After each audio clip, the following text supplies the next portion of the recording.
Could you tell us more about your meeting with the former Ilocos Sur Governor Chavit Singson regarding nga po dito sa inyong initiative na masuportahan po ang mga jeepney drivers at saka yung mga operators? Yes, alam mo, totoo yan. Alam mo, nagpapasalamat tayo kay Gov. Chavit Singson. Patawag siya ng meeting. Inimbitahan ako sa bahay niya para mag-usap. Tungkol dito kung paano matutulungan yung mga transport operators natin, mga jeepney operators and drivers. Dahil nga, unang-una, namang problema sila dito sa consolidation na tinatawag. Yes. Then, aside from that, of course, ang next phase niyan, yung cost, yung presyo ng sasakyan, ng jeepney. So, ngayon nga lang, kakababa lang namin ng telepono ulit ni Gov. Magpapatawag kami ulit na meeting kasama yung mga heads ng mga transport groups. Kasama sila yung mga piston, manibela, pati iba pang mga transport groups para mapag-usapan ano ba talaga yung kailangan, paano namin sila matutulungan. Kasi syempre hindi naman tayo manghuhula, di ba? Yeah. Right. So we can only think of possible ways to help them, but we need to hear those problems from them directly para mas tulungan natin sila na maayos. Yes, Elmer, the last time we spoke on this show also, we were talking about yung disconnect between you and LTFRB, hindi nagkakaintindihan about your superhero program, which is by large, maganda po ang intention nyo. Ano po ang update ngayon mula noon na nag-coordinate na kayo? Actually, why am I not surprised? Hindi na ako nasusurpresa, di ba? Hanggang ngayon, wala talagang kilos galing sa LTFRB. So I'll clarify that, Elmer. After that, they haven't coordinated with you yet properly kasi parang ang alam ko, they said they were reaching out to you already. No, that's not true. Okay. Actually, yan yung problema sa LTFRB. Napakasinungaling. Diba? So, napakarami nilang sinasabi nila sa media, sinasabi nila sa iba, why don't you call me? Diba? Ba't di mo ko tawagan? Ako yung nagpa-follow up sa inyo.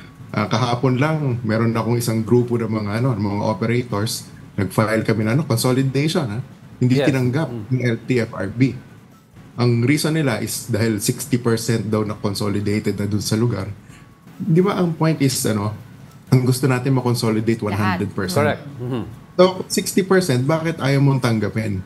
Then, ang problema pa, ipinapasa nila sa mga, sa ibang grupo, ibang cooperatives, yung mga transport operators, mga jeepney operators namin. Then, hinihingi ng mga 28,000 per unit. So, ang sabi ko, bakit merong ganon? So, ang ginawa ko, I contacted Secretary Bautista. Yeah. So, inaalam namin ngayon kung sino yung mga taga-LTFRB na to na ayaw tanggapin yung application for consolidation. Ito nga yung mga operators na sumusunod eh. Di ba? Gusto nilang sumunod. Gusto nilang mag-consolidate. Pinapahirapan pa ng LTFRB.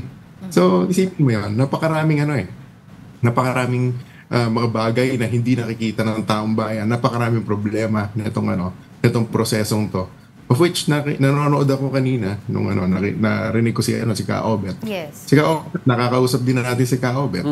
Of which, ang solusyon dito is dapat, tama naman si Ka Obet, huwag na i-extend yan.